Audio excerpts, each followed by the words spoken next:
Um olhar crítico e lírico para a América Latina, para nós, a partir da literatura. A gente está aqui com a atriz Júlia Lemertz e com o diretor Felipe Hirsch. Diretor Felipe Hirsch do espetáculo A Tragédia Latino-Americana, que estreou na MIT. A Júlia está no elenco e eles estão aqui para contar um pouco desse espetáculo para a gente. Um espetáculo que tem um envolvimento muito grande do elenco, né? Nessa pesquisa e na vontade de ter esse olhar, essa reflexão sobre a América Latina, né, Felipe? Tudo bem? Tudo bem. Na verdade, do elenco e de todos, assim, é um pouco a característica desse grupo, assim. A gente junta uma quantidade de artistas incríveis, o Arthur de Faria fazendo a trilha, a Daniela Thomas e o Felipe Tassara no cenário, o Beto Bruel, esses atores todos incríveis e todos constroem uma ideia junto, desenvolvem uma ideia junto. Então, é um pouco a característica desse grupo que a gente chama de ultralíricos, assim, é menos centralizado na figura de um diretor, assim, eu sinto que, claro que existe um certo reger assim, tudo isso, mas é um pouco da personalidade de cada um que faz esse todo ali. Os textos escolhidos, selecionados, essa curadoria, feita por quem, gente?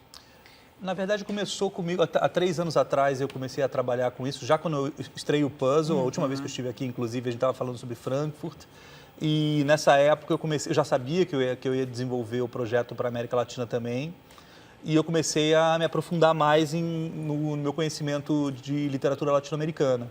Então, nos últimos 3, 4 anos, eu comecei a selecionar isso e eu levei esse material filtrado para a sala de ensaio, digamos assim, e aí foram aparecendo outras coisas, assim. Os autores também, né? A gente estava falando do grupo, a parte importante desse grupo de pensadores são os autores que escreveram essas ideias, que desenvolveram essas ideias sobre o nosso continente, né? Claro. Bom, e muitos dos textos são textos que a gente já tem, não são textos inéditos, né? Não, são textos, não são inéditos, mas talvez não tão conhecidos, né? Porque são autores, quer dizer, tirando, sei lá, Lima Barreto, Bolanho, e alguns que têm enfim, uma visibilidade, um conhecimento maior, mas tem muitos autores que eu conheci ali lendo. Esse processo todo foi muito bonito, assim, porque a gente no início ficava na sala lendo esses textos juntos, e muitos deles em espanhol.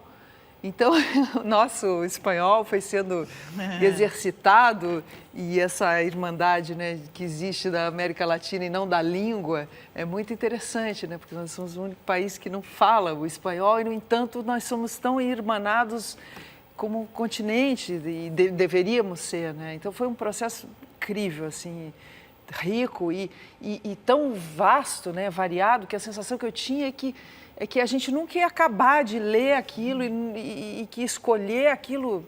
Por isso o Felipe tem né, ele, né, com a visão dele do todo e do que ele quer falar e como falar e quem faz o quê. Isso tudo era lindo de ver acontecendo, assim, porque uma hora você ia passando uma coisa e você falava, isso eu gosto. Não, mas isso aqui não dá, isso aqui fica para comédia, isso aqui vai para tragédia, isso aqui... Você ia tendo um painel, assim, fascinante, assim. É um processo incrível, está sendo, né? Eu assisti ao espetáculo e realmente foi um espetáculo que me chama a atenção e me tomou ali como público por justamente estar falando sobre mim, sobre nós. E tem quase uma genealogia, sabe, Felipe? Sim. Isso foi buscado, a gente tentar entender desde... dos primórdios até hoje. Eu tinha esse impasse muito grande, essa questão dialética entre, quando você chama de um projeto de a tragédia latino-americana e a comédia latino-americana, se espera muito que você fale um pouco sobre o continente de uma maneira histórica. Mas, na verdade, o nosso compromisso era fazer um trabalho sobre a literatura latino-americana, não exatamente sobre um painel sociopolítico, histórico do nosso continente. No entanto, existem 1000 coincidências entre esses escritores. São escritores que foram filtrados por esse organismo, né? Por essa maneira de ver a América Latina. Então, de início, a gente leva para a sala simplesmente um material vasto e que nos emocionava e que nos tocava, mas a partir de um certo momento existem claras coincidências entre os materiais. E uma parte que a gente dedica, por exemplo, a primeira parte do espetáculo é muito ligada à educação, a segunda muito ligada à justiça, à violência. Então, esses textos foram se irmanando. Eu confesso para você que a partir de um certo momento é que eu comecei a perceber que, além de se irmanar, eles formavam uma partitura emocional e até histórica, até um pouco histórica em relação ao nosso continente, porque essa parte educacional tocava muito, primeiro, na colonização, a partir da colonização nas tragédias de hoje em dia, que refletem, de alguma maneira, uma colonização, quer dizer, fala dos estupros cometidos pela colonização portuguesa em relação aos povos indígenas pré-colombianos. Claro, eu só vou abrir um parênteses porque a gente está mostrando algumas imagens do espetáculo e é justamente essa carta do Pero Vaz de Caminha. Escrita, né, pelo Reinaldo Moraes. Né? Exato, escrita pelo Reinaldo Moraes e que é uma carta de um retrato muito duro e fiel, menos floreada do que a começa carta que muito a gente engraçado, conhece, né? A gente começa rindo um pouco como se fosse uma grande piada de português e em certo momento a gente começa a ver uma violência enorme, né, deles. E aí isso refletido logo em seguida numa tragédia de jornal quase, né?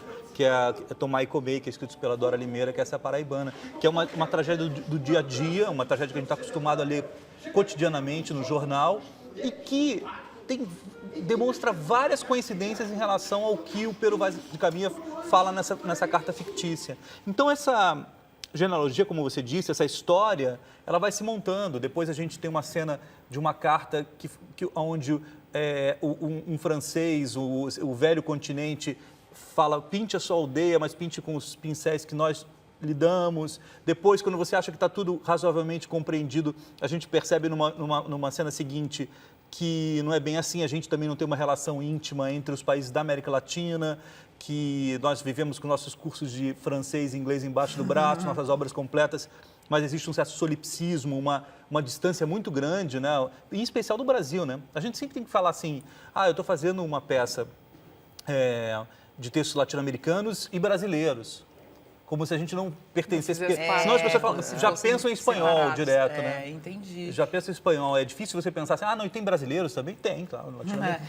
E tem, é claro, atores que não são brasileiros, né, gente? A gente está falando da tragédia latino-americana. Exatamente. Essa dramaturgia, e quando a gente vê esses textos no palco, eles não exatamente que eles têm ainda a cara de textos, é teatro, Júlia, mas é a palavra, é a literatura. E eu queria saber a sua relação com essa dramaturgia, com esse texto, com levar para o palco essas histórias desses autores. É um pouco isso que a gente está falando, né? Na verdade, é literatura, mas ela está no palco e ela está inserida ali de uma forma muito visceral, assim. A gente está interpretando aquilo de alguma forma, né? A gente não está simplesmente lendo aquelas cartas ou lendo aquilo, né? A gente está vivendo aquilo de alguma forma, mas ainda assim eu acho que não importa se é literatura ou se é um texto de teatro, o que importa é o que está sendo dito e transmitido realmente, que chegue, que fale sobre o que está querendo falar, que transmita a ideia, entendeu? E esse olhar hoje para a América Latina, as críticas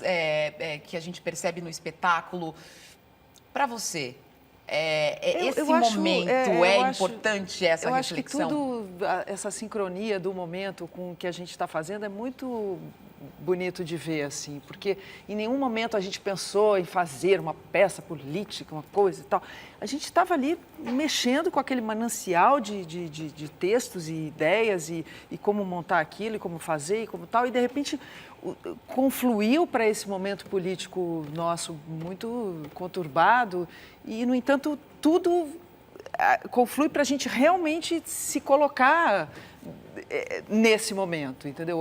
Quando você assiste, quando acaba o espetáculo, a gente reflete sobre isso profundamente, assim, porque a gente sabe que a gente está ali dando a nossa assinatura também, a gente está ali dizendo: estamos aqui na América Latina, nesse momento, somos todos parte desse todo louco e violento e sobrevivemos a isso e estamos aqui acendendo a nossa fagulha de luz sobre isso tudo, assim. Então, Esse muito... espetáculo, dentro da sua história, Felipe, eu vejo como o espetáculo mais político que eu já vi seu. Como é que você enxerga isso? Eu acho que o puzzle já deu início a isso, né? Essa virada que existe em 2013, assim, em relação aos 4 projetos do puzzle e esses 2 agora, eles são bem mais políticos. Também pelo uso da literatura, e você perceba que não é uma literatura panfletária, é uma literatura muito, inclusive, às vezes, pessoal, de educação pessoal. Existe uma cena na peça que é um casal simplesmente conversando sobre a relação deles. No entanto, são escritores latino-americanos com algo em comum. E esse algo em comum é, de alguma maneira, uma visão sociopolítica desse continente, né? Então, a gente começa sempre com a paixão que a gente tem da ideia que a literatura nos traz, assim. Eu nunca comecei um espetáculo, vou fazer uma peça política, mas ela aconteceu mais política, assim como o puzzle também. Só que o puzzle era mais irônico, ele tinha uma inteligência um pouco mais cruel. A ironia afasta às vezes, né? Apesar do puzzle ser um grande sucesso, quase o perigo da anonimidade, né? Ele é mais cruel, ele é mais irônico. E eu sinto que a tragédia, não sei a comédia, mas a tragédia é mais amorosa.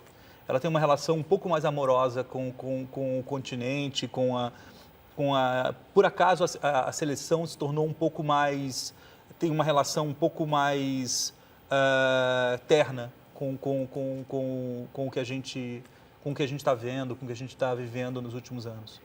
Bom, essa é uma dica do Metrópolis, tá? Ver a tragédia latino-americana. A gente podia falar um pouco mais sobre o espetáculo. O meu tempo já terminou e você pode ver o espetáculo, que agora entra em cartaz e fica até o dia 17. 17 de abril. Dia 17 de abril.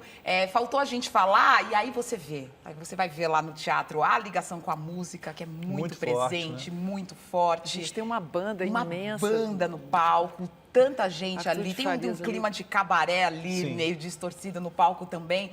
Então, vale muito a pena e eu queria agradecer a vocês a presença aqui no Metrópolis. Muito Foi um obrigado. prazer. Espero vocês lá. Esperamos vocês e obrigada pela... O papo é tão rápido, né? Dá vontade de a gente ficar Fica falar um pouco continuando. mais. É verdade.